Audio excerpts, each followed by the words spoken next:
السلام علیکم ورحمۃ اللہ وبرکاتہ۔ قرآن پاک میں اللہ تعالیٰ نے واضح طور پر فرما دیا کہ یہ قوم کب اور کس طرح بندر بنی، یہ کس بات کی پاداش میں ان کو اللہ تعالیٰ نے بندر اور خنزیر بنایا، یہ تمام واقعہ میں یہاں آپ کو سناؤں گی۔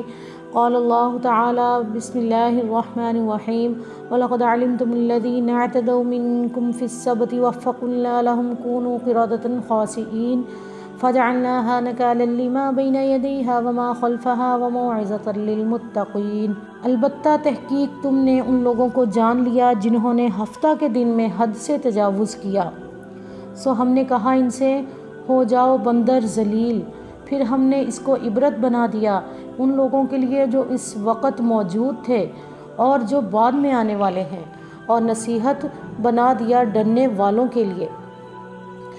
یہاں ہفتہ یہودیوں کا مقدس دن تھا اور تورات میں اس دن کا کام کاج کرنے سے روکا گیا تھا، یہاں تک کہ گھروں میں کھانا پکانے کی بھی اجازت نہیں تھی، بلکہ ان کو حکم تھا کہ اس پورے دن میں صرف اور صرف اللہ کی عبادت کریں۔ یہود نے اس حکم کی خلاف ورزی کی اور اللہ تعالیٰ کے امتحان میں ناکام ہو گئے اور انجام کے طور پر اللہ تعالیٰ کی سزا کے مستحق ٹھہرے۔ یہ واقعہ حضرت موسیٰ علیہ السلام سے سینکڑوں برس بعد کا ہے، جبکہ حضرت داؤد علیہ السلام ان کے نبی تھے۔ مفسرین کرام فرماتے ہیں کہ یہ واقعہ ملک شام کے ایک شہر یا قصبہ کا ہے جس کا نام ایلا بتایا گیا ہے۔ ان لوگوں کا ذریعہ معاش یہ تھا کہ یہ لوگ سمندر سے مچھلی شکار کر کے اپنے گزر اوقات کرتے تھے۔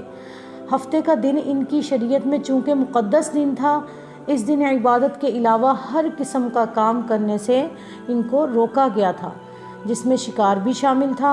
ہفتہ کے دن ایسے لوگوں کو شکار سے روکنا جن کی معیشت کا دار و مدار ہی شکار پر تھا، یقیناً ان کے لیے بہت بڑا امتحان تھا، اور ہفتے کو مچھلیاں عام دنوں کے مقابلے میں زیادہ نظر آنے لگیں، جن کو دیکھ کر ان کے صبر کا پیمانہ لبریز ہو گیا۔ اتنی زیادہ مچھلیوں کو وہ کس طرح ہاتھ سے نکلتا دیکھ سکتے تھے؟ چنانچہ وہ مچھلیوں کے لالچ میں آ گئے، اور اس دن چونکہ وہ کھلے عام شکار تو نہیں کر سکتے تھے، اللہ نے منع کیا تھا انہیں، اس لیے انہوں نے مختلف ہیلے بہانوں سے شکار کرنا شروع کر دیا۔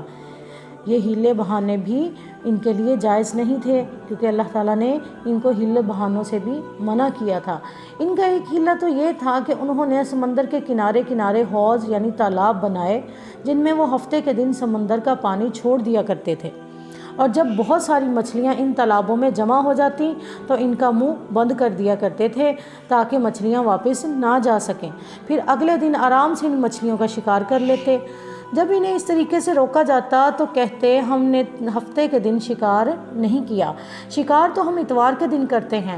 جب یہ نسل گزر گئی، یہ جو پہلا ہیلہ جنہوں نے کیا، یہ نسل گزر گئی تو ان کی نئی نسل نے ہفتے کے دن بھی شکار کرنا شروع کر دیا۔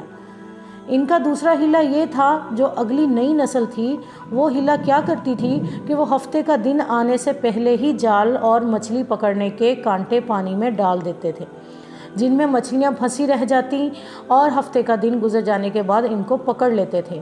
سمجھانے پر وہ کہا کرتے تھے کہ ہم نے ہفتے کے دن شکار نہیں کیا، ہم نے تو جال کانٹے جمعے کے دن پانی میں ڈالے تھے جس میں مچھلیاں آ کر پھنس گئیں۔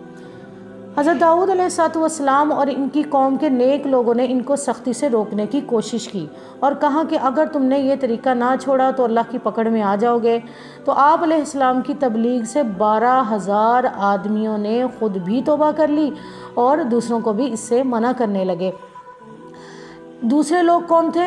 ان کے 3 گروہ بن گئے تھے۔ پہلے تو یہ جو 12,000 آدمی تھے جنہوں نے توبہ کی اور دوسروں کو بھی منع کرتے تھے کہ ایسے کام نہ کرو۔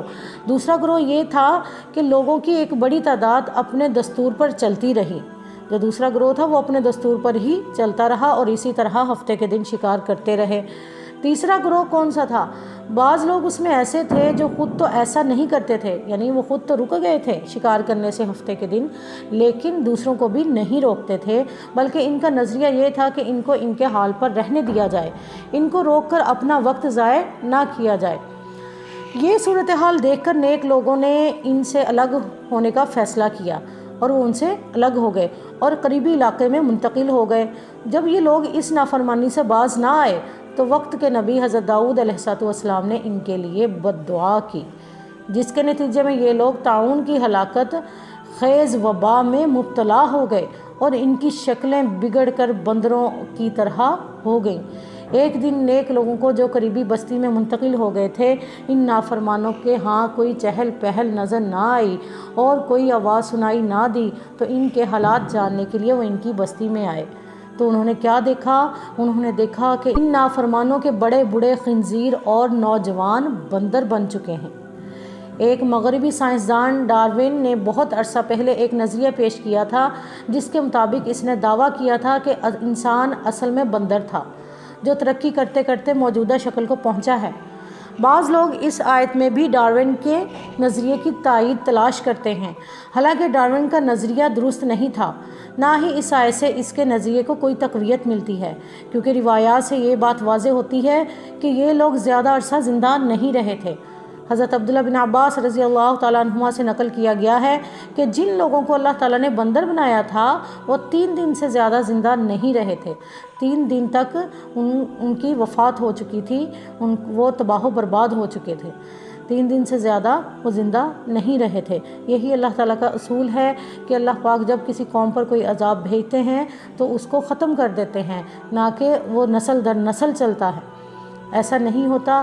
اس لیے یہ بات واضح ہوئی کہ انسان بندر سے نہیں بنا، بلکہ حضرت آدم علیہ السلام کو اللہ تعالیٰ نے انسان پیدا کیا، جو کہ قرآن پاک میں واضح دلائل کے ساتھ، واضح آیات کے ساتھ اللہ تعالیٰ نے اس میں بیان فرما دیا کہ اللہ پاک نے انسان کو پیدا کیا، اور وہ حضرت آدم علیہ السلام تھے، اور پھر حضرت آدم علیہ السلام سے حضرت اماں حوا کو پیدا کیا، ان کی پسلی سے حضرت اماں حوا کو پیدا کیا۔